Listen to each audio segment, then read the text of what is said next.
Assalamualaikum warahmatullahi wabarakatuh. Berjumpa lagi untuk pembacaan sebuah dambaan yang seri 27 yang berjudul Damainya Hati.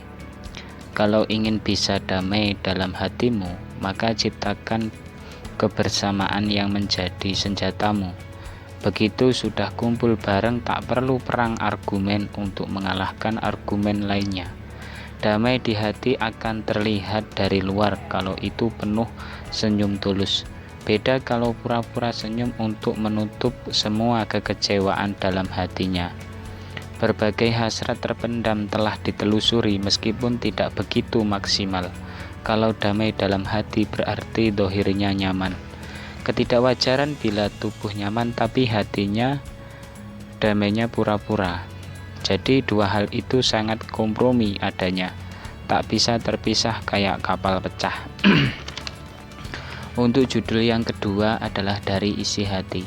Mulailah dari awal untuk bisa memahami satu hal. Kalaupun itu sedikit tahu dan paham, cinta misalnya, bila tak mengenal dulu mana mungkin bisa sayang, kayaknya tak bisa. Terus apa bisa isi hati diperlihatkan pada yang lain? Kayaknya sulit dan rumit. Sebetulnya bisa sedikit terlihat dari tingkah laku dan pembicaraan apa adanya. Sulit lagi bila membedakan antara bohong dan tidak. Dan itu pun banyak orang mengeluhkan terkadang nyeplos itulah timbulnya dari isi hati yang jujur. Kemudian hal yang tak bisa kita buktikan adalah perasaan. Ini memang sulit, bagaimana bisa terbukti? Hanya Allah yang tahu. Untuk judul yang ketiga adalah setia di hati. Barang siapa setia, hidupnya tak mau berdusta. Begitulah kira-kira. Coba kalau pasangan kita bisa setia sampai sekarang, apakah kau tega untuk mendustainya? Cukup tanya di hati masing-masing. Tak mungkin bisa untuk diperjelas oleh kata-kata. Kesetiaan itu bisa dirasai dengan perasaan tak ingin mendua. Ratusan bahkan ribuan orang telah bisa memaknai kesetiaan, itu pun dari hasil pengalamannya sendiri. Bila juga pengalaman teman, kerabat, ataupun tetangga. Dalam hubungan suami istri sudah hal wajib kesetiaan dimiliki, kecuali mereka yang main serong, gak jelas dan tak ada rasa kasihan sedikit pun. Untuk judul yang keempat adalah melawan pahit. Melawan pahitnya kehidupan dan getirnya pengalaman lama, cenderung masa lalu kelam, agar tetap move on. Jadikan kenikmatan hidupmu. Loh, kok bisa seperti itu? Ya, karena akan manis setelah bisa melawan kepahitan kehidupanmu. Coba contoh kecil saja, makan rambutan. Pada waktu kecil dulu tak bisa mengupas dengan tangan, akhirnya digigit. Nah, kulitnya buah rambutan akan manis setelah menemukan biji isinya. Kalau pahitnya kulit tersebut jangan ditanya lagi, sudah pasti pahit. Kehidupan juga seperti itu. Bila masih pahit kau perjuangkan, maka insya Allah manisnya juga akan kejadian atau merasakan. Jangan terlalu risau bila saat ini hidupmu masih keadaan pahit.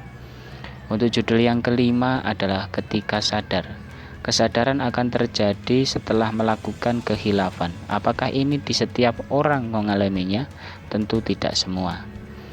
Namun bukti kekurangan manusia di dunia ini, belum pernah ada manusia itu selalu benar. Toh pasti ada salah. Setelah sadar, maka Anda akan memperbaiki kesalahan yang diperbuat. Semisal ada salah satu pasangan hilaf dan diingatkan, maka yang hilaf akan menyadari semua mayoritas seperti begitu. Meratap kelebihan bisa menimbulkan perasaan tak tenang di dalam hal kasmaran, juga itu sangat butuh kesadaran hati. Mulailah dari sekarang saling bisa menyadari ataupun kejadian dan bagaimanapun keadaannya. Untuk judul yang keenam adalah menikmatinya. Ketika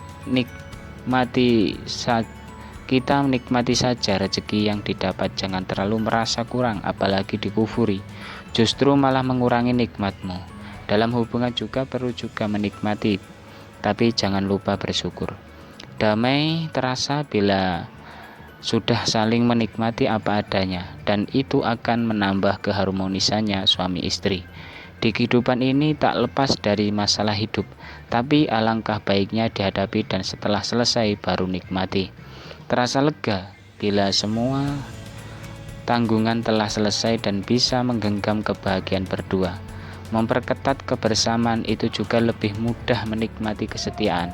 Jadi intinya adalah menikmati hidup tak perlu mewah, cukup sederhana. Untuk judul yang terakhir atau ketujuh adalah minta jujur. Letak jujur di hati, semua tentu tahu kelihatannya. Jadi bila Anda meminta pasanganmu jujur, maka Anda juga selalu jujur. Perkara yang tidak mudah jujurlah yang menjadi kesulitan di kehidupan ini. Benarkah itu? Mulai dari kejujuran awal maka akhirnya nanti akan jujur. Nah, kalau sebaliknya bagaimana? Tentu terlerai sudah orang itu. Memungkinkan jujur adalah mereka yang tanggung jawab betul. Sebagai insan, ia tentu sadar bahwa jujur itu sangatlah penting. Berarti jujur maka hidupmu akan beruntung. Berani berdusta maka akan siap untuk menderita. Sudah hukum alam ini banyak terjadi. Begitulah kawan. Mungkin itu saja yang dapat saya sampaikan. Kurang dan lebihnya mohon maaf yang sebesar-besarnya. Untuk judul yang selanjutnya adalah Merona Hatiku. Semoga kita dapat berjumpa lagi yang seri berikutnya. Wa'afu minkum. Assalamualaikum warahmatullahi wabarakatuh.